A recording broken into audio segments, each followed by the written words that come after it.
Assalamualaikum anak-anak, apa kabar semuanya? Semoga dalam keadaan sehat semua ya. Jumpa lagi dengan Ibu Ani dalam pembelajaran ilmu pengetahuan sosial. Baiklah, sebelum kita mulai pelajaran hari ini, marilah kita membaca basmalah. Bismillahirrohmanirrohim.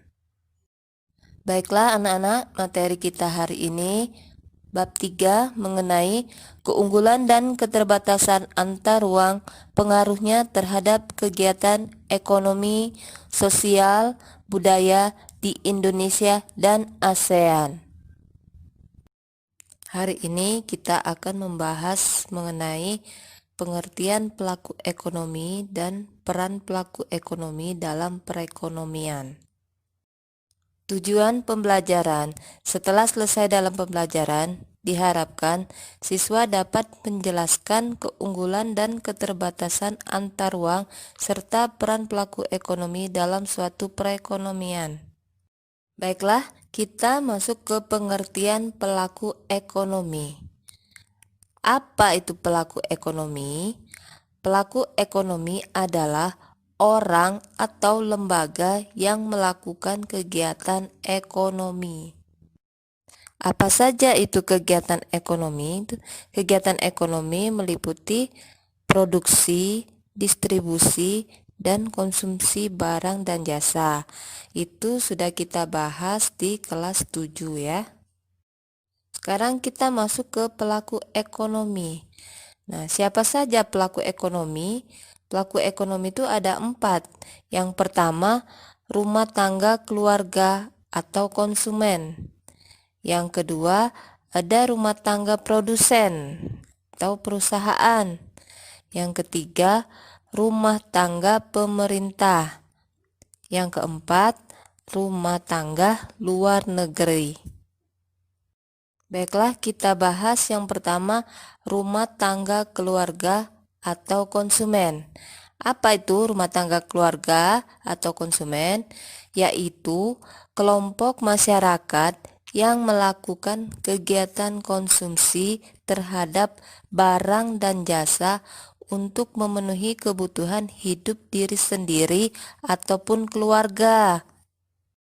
Contohnya misalnya kita berbelanja ke minimarket atau warung atau ke pasar.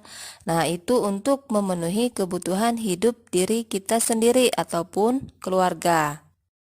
Yang kedua ada rumah tangga produsen atau perusahaan, yaitu pihak yang melakukan kegiatan produksi untuk menghasilkan barang dan jasa guna memenuhi kepentingan orang lain. Contohnya, produsen tahu misalnya memproduksi tahu, petani memproduksi beras, misalnya ternak memproduksi ikan, daging. Contoh lain misalnya produksi tekstil, produksi mebel, perabot rumah tangga, dan sebagainya.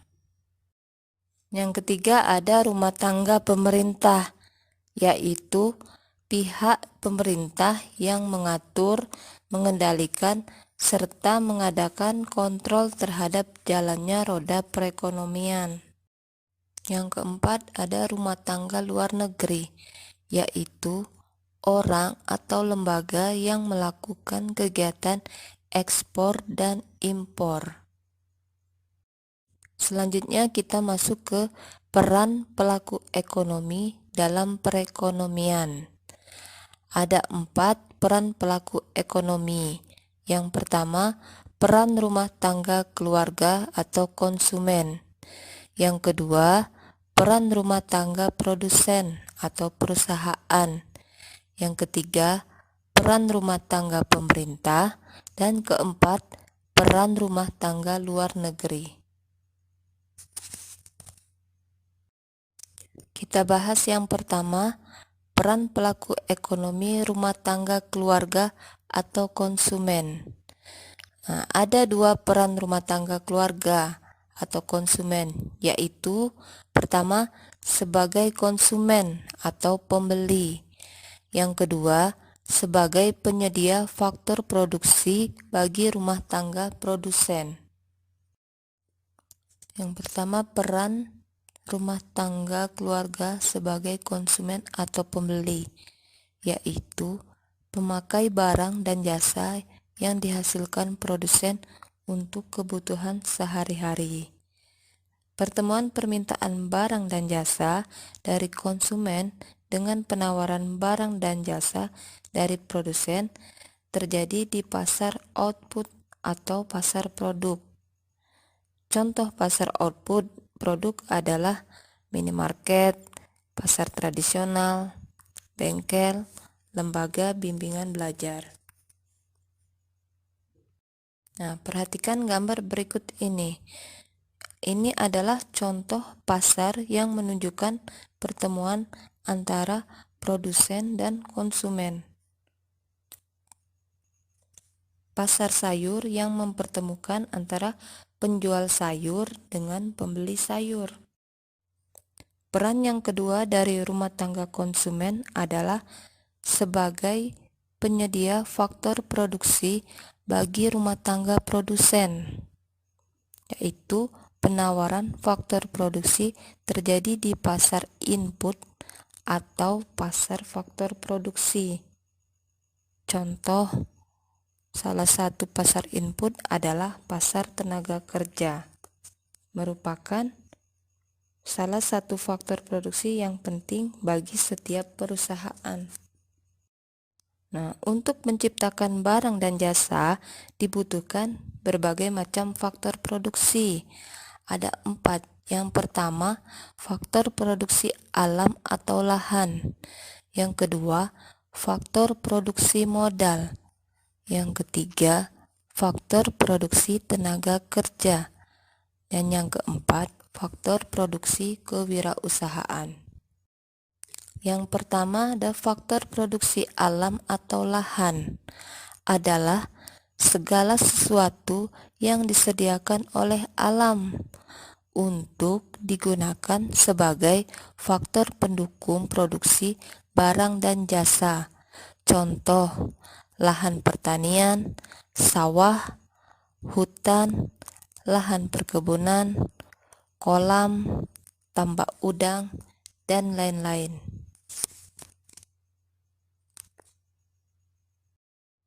Nah, perhatikan contoh gambar faktor produksi alam atau lahan. Kedua gambar menunjukkan contoh faktor produksi alam. Pengangkutan hasil hutan berupa kayu dan lahan pertanian yang menghasilkan sayur-sayuran. Faktor produksi yang kedua adalah modal. Faktor produksi modal terdiri atas barang modal dan uang. Faktor produksi modal tidak selalu berwujud uang, bisa berupa mesin, gedung, serta alat-alat yang digunakan untuk kepentingan produksi. Faktor produksi yang ketiga adalah faktor produksi tenaga kerja. Adalah faktor produksi yang berupa tenaga kerja manusia. Contoh, karyawan, guru, dokter, resepsionis, pelayan restoran, juru masak, dan sebagainya. Nah, itu bisa kalian lihat ada contoh gambar faktor produksi tenaga kerja. Ada guru yang sedang mengajar di depan kelas. Ada seorang dokter yang sedang memeriksa pasien. Ada teknisi yang sedang merakit sebuah sepeda motor dan resepsionis yang melayani nasabah. Faktor produksi yang keempat adalah kewirausahaan. Merupakan suatu kemampuan mengatur, mengorganisirkan, serta mengambil resiko dalam menjalankan suatu usaha. Contohnya pengusaha, direktur, manajer, dan lain-lain. Selanjutnya, peran pelaku ekonomi yang kedua ada peran rumah tangga produsen atau perusahaan. Nah, rumah tangga perusahaan atau biasa disebut sebagai produsen merupakan pelaku ekonomi yang berperan sebagai penyedia barang dan jasa bagi konsumen. Nah, rumah tangga produsen di Indonesia dikelompokkan menjadi tiga. Ada badan usaha milik negara atau BUMN, ada badan usaha milik swasta atau BUMS, dan koperasi. Nah, perhatikan bagan berikut ini. Rumah tangga konsumen memiliki hubungan antara rumah tangga produsen. Perhatikan, produsen melakukan penjualan barang dan jasa kepada konsumen. Nah, dari penjualan barang dan jasa, produsen mendapatkan pembayaran atas pembelian barang dan jasa dari konsumen. Nah, untuk membeli barang, maka konsumen harus bekerja untuk mendapatkan upah agar bisa melakukan pembayaran atau pembelian barang dan jasa. Sehingga rumah tangga konsumen dan rumah tangga produksi itu memiliki keterkaitan antara yang satu dengan yang lainnya. Peran pelaku ekonomi yang ketiga ada peran rumah tangga pemerintah. Rumah tangga pemerintah memiliki tiga peran. Yang pertama, sebagai pengatur atau regulator dalam perekonomian. Yang kedua, peran sebagai konsumen. Yang ketiga, peran sebagai produsen. Kita bahas peran rumah tangga pemerintah sebagai pengatur atau regulator dalam perekonomian. Nah, di sini pemerintah berperan sebagai pengatur atau regulator dalam perekonomian suatu negara. Nah, perekonomian harus diatur sehingga dapat mensejahterakan masyarakat secara adil dan merata. Contoh, membuat aturan pemberian subsidi. Terus pemerintah membuat aturan pajak, memberi perizinan minimarket, apotik, rumah sakit, perusahaan, dan lain-lain. Yang kedua, peran pemerintah sebagai konsumen. Di sini pemerintah dalam menjalankan fungsinya sebagai pengatur. Pemerintah membutuhkan sarana dan prasarana penunjang yang dibeli dari rumah tangga perusahaan atau produsen. Contohnya, pembelian kendaraan untuk menjalankan aktivitasnya sehari-hari, membutuhkan kertas, printer, dan tinta.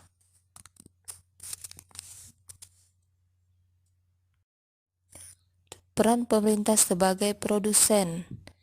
Nah, dalam menjalankan perannya sebagai produsen, pemerintah memproduksi barang dan jasa melalui BUMN atau Badan Usaha Milik Negara. Contohnya PT KAI, Kereta Api Indonesia, PT PLN, Pertamina, Telkom, Garuda Indonesia, Bio Farma, dan Perkebunan Nasional. Tuh, perhatikan gambar. Contoh dari pemerintah sebagai rumah tangga produsen. Ada PT KAI yang melayani jasa angkutan penumpang.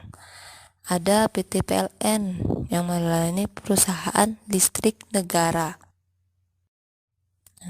Peran pelaku ekonomi yang keempat, ada peran rumah tangga luar negeri, yaitu kerjasama dalam aktivitas perdagangan internasional berupa kerjasama ekspor dan impor.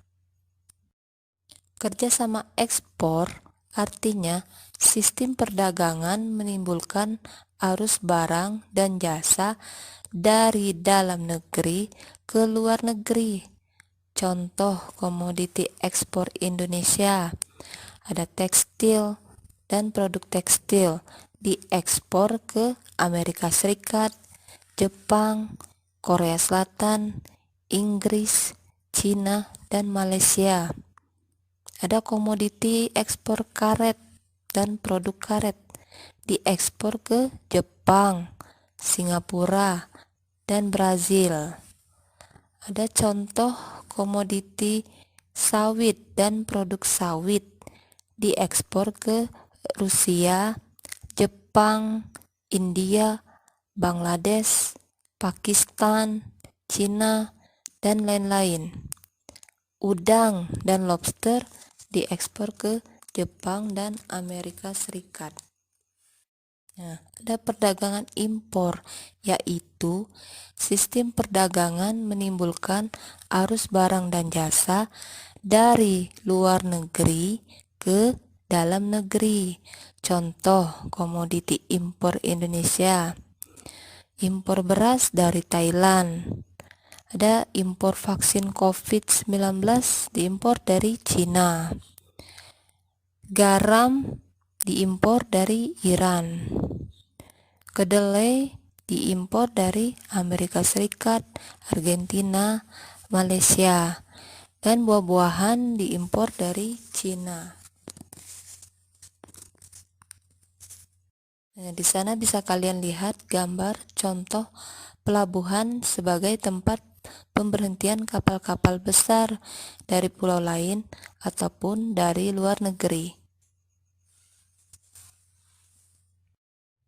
Demikianlah materi kita hari ini. Semoga bisa dipahami dan dimengerti. Baiklah, kita tutup dengan membaca hamdalah. Alhamdulillahirabbil alamin. Assalamualaikum warahmatullahi wabarakatuh.